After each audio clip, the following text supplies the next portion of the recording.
Baik, Assalamualaikum warahmatullahi wabarakatuh. Kami dari kelompok 2 pengantar filsafat ilmu akan mempresentasikan tentang why is philosophy of science important.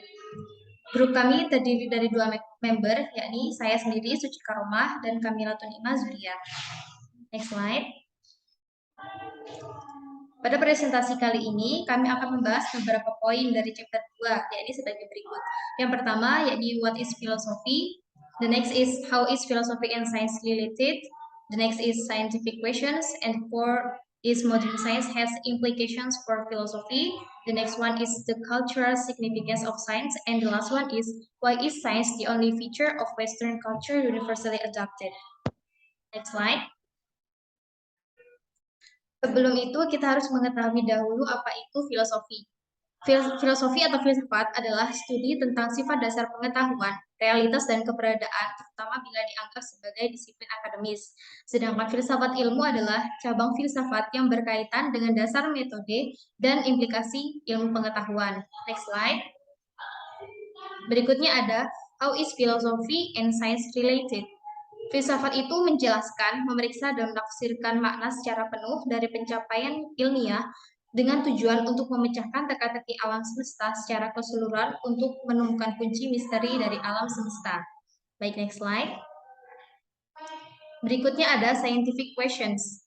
Ada pertanyaan-pertanyaan yang belum bisa dijawab oleh sains, yaitu yang pertama, mengapa sains itu tidak bisa menjawab semua pertanyaan, seperti misalnya apa itu keadilan, dan lain-lain.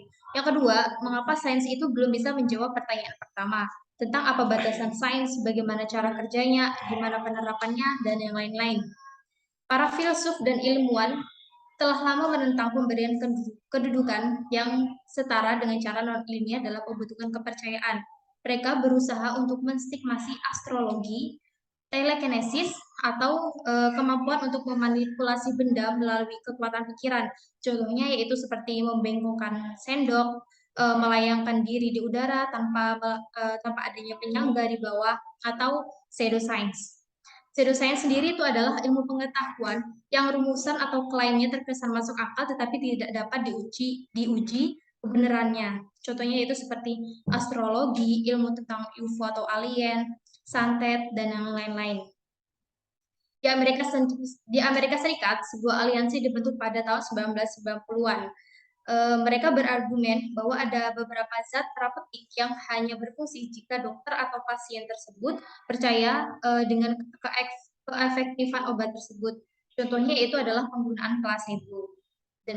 Next slide. Berikutnya ada modern science has implications for philosophy. Banyak para teolog yang berpendapat bahwa ilmu fisika itu tidak dapat mengikat tindakan manusia atau perilaku makhluk hidup apapun. Mereka berpendapat bahwa alam biologis itu berada di luar jangkauan determinisme Newtonian. Contohnya itu, fisika itu tidak dapat menjelaskan bagaimana proses biologis itu terjadi. Sejak abad ke-16, banyak filsuf dan ilmuwan yang mendukung argumen fisikawan bahwa pikiran itu berbeda dari tubuh atau bagian tubuh manapun, khususnya otak. Baik, next slide selanjutnya akan dijelaskan oleh Kamila Tunima Zuria. Oke, saya akan menjelaskan tentang the cultural significance of science. Benua Eropa menjadi awal mula keberadaban sains. Orang Eropa yang begitu cepat mempercepat pengembangannya sebagai bangsa, secara intelektual lebih mampu atau secara alami lebih ingin tahu daripada bangsa lain di seluruh dunia. Untuk penjelasannya dapat dilihat dari sebuah buku karya dari Jared Diamond.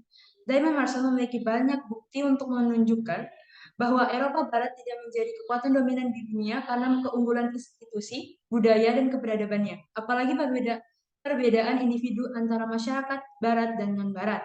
Sebaliknya, keberhasilan Barat dalam menjajah, mensubjugasikan, dan mengeksploitasi seluruh dunia adalah hasil dari sejumlah kecil faktor geografis dan lingkungan yang sangat alami.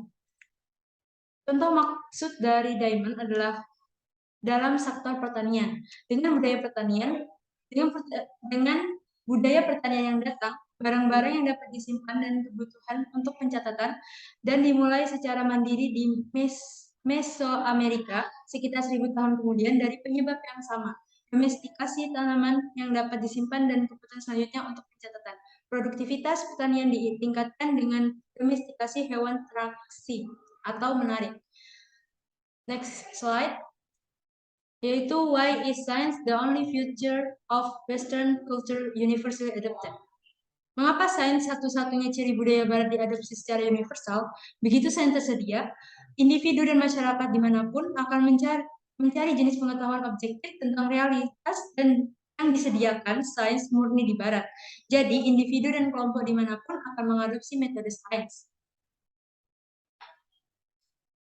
Dalam sekitar 50 tahun terakhir, filsafat telah bergabung dalam penyerapannya dalam masalah-masalah ini oleh disiplin ilmu lain seperti sosiologi, psikologi, dan ekonomi sains, dan juga ada studi sosial perilaku sains lainnya. Disiplin-disiplin ini telah berkembang dalam 3 dekade terakhir, dan sekarang ada sejumlah besar psikologi, sosiologi, dan mahasiswa sains lainnya yang ingin meningkatkan pemahaman kita tentang sains. Karena deskripsi sains tentang realitas telah berubah selama berabad-abad, masalah filosofis juga berubah. Karena sains bisa dibilang satu-satunya ciri khas peradaban Barat yang diambil oleh seluruh dunia. Memahami sains adalah bagian penting untuk memahami pengaruh baik atau buruk yang dimiliki Barat terhadap budaya lain. Menjawab pertanyaan ini mengharuskan kita memahami apa itu sains. Filsafat memiliki klaim yang lebih baik daripada disiplin lain untuk diizinkan memberikan jawaban awal atas pertanyaan tentang apa yang terkandung dalam sains. Selanjutnya saya kembalikan ke moderator. Baik, sekian materi yang dapat kami sampaikan. Kurang lebihnya mohon maaf. Wassalamualaikum warahmatullahi wabarakatuh. Waalaikumsalam warahmatullahi wabarakatuh.